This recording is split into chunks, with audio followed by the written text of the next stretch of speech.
De rendre grâce à Dieu, le très miséricordieux. Mes chers compatriotes, permettez-moi de rendre grâce à Dieu, le très miséricordieux, qui nous a permis de voir ce jour.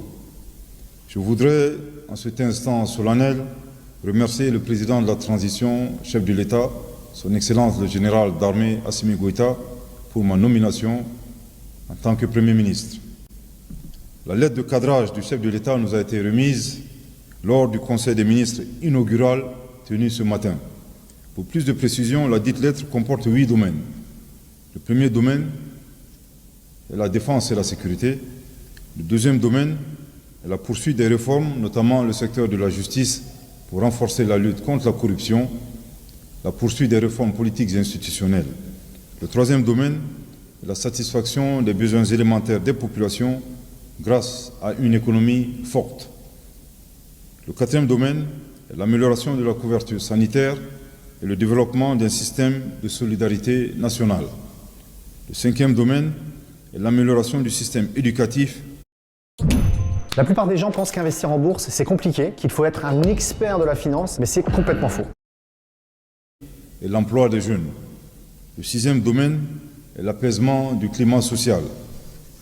Le septième domaine est le renforcement de la diplomatie pour défendre les intérêts nationaux, raffermir les relations de coopération avec les partenaires qui respectent notre souveraineté, la protection des Maliens établis à l'extérieur et la mise en œuvre diligente de la feuille de route de la Confédération des États du Sahel, AES.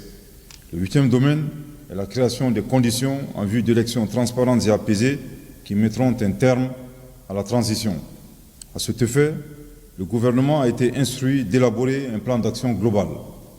Les membres du gouvernement et moi-même exprimons notre gratitude au chef de l'État et nous nous engageons à tout mettre en œuvre pour atteindre les objectifs assignés avec professionnalisme en application de ces directives.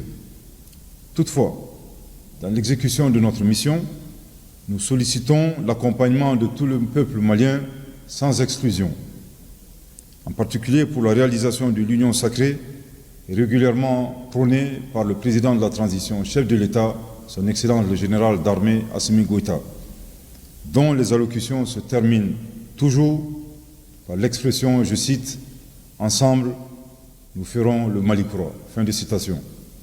Plus qu'une vision, la réalisation du Mali croît ensemble est un prérequis sans lequel nos efforts risqueront d'être vains. Il est important de rappeler que la division et la haine ne profitent qu'à nos ennemis.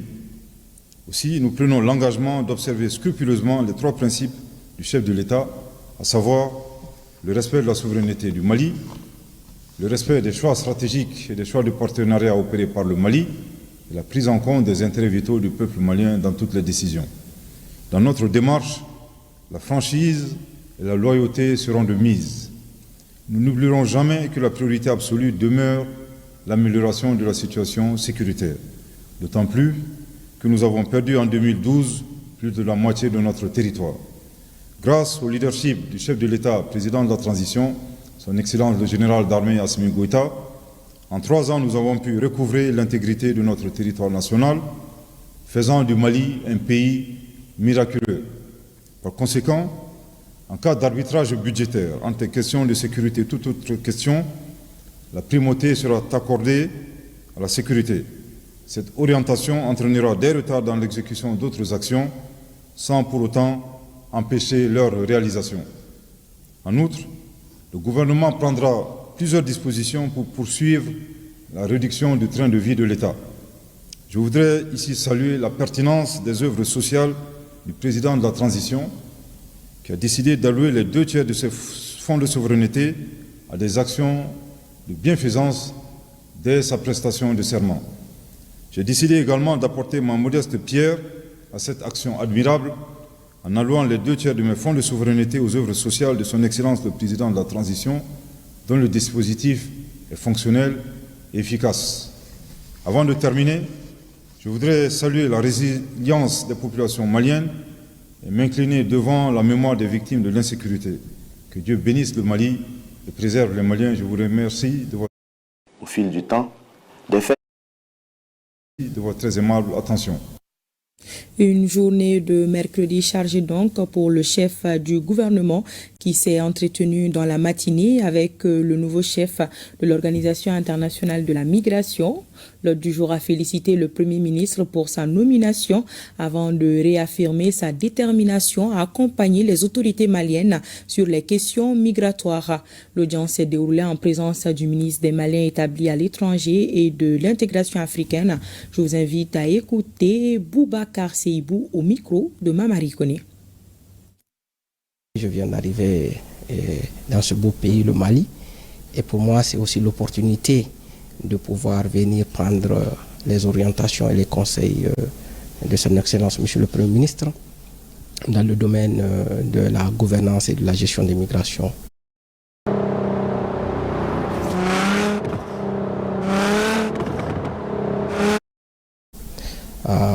J'ai été très satisfait donc, de nos entretiens et la vision ainsi que les priorités du gouvernement en matière de migration sont très claires et je suis très satisfait. Je pense que notre organisation est déjà alignée sur ces priorités et nous continuons véritablement à travailler dans ce sens.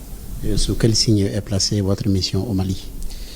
Sur le signe d'appui des autorités à l'amélioration des conditions de vie des migrants, de faire en sorte que la migration soit un choix, de faire en sorte que les migrations s'effectuent en bon ordre et dans le respect de la dignité humaine. Et je pense que le Mali a des traditions d'accueil déjà des étrangers qui est assez exemplaire.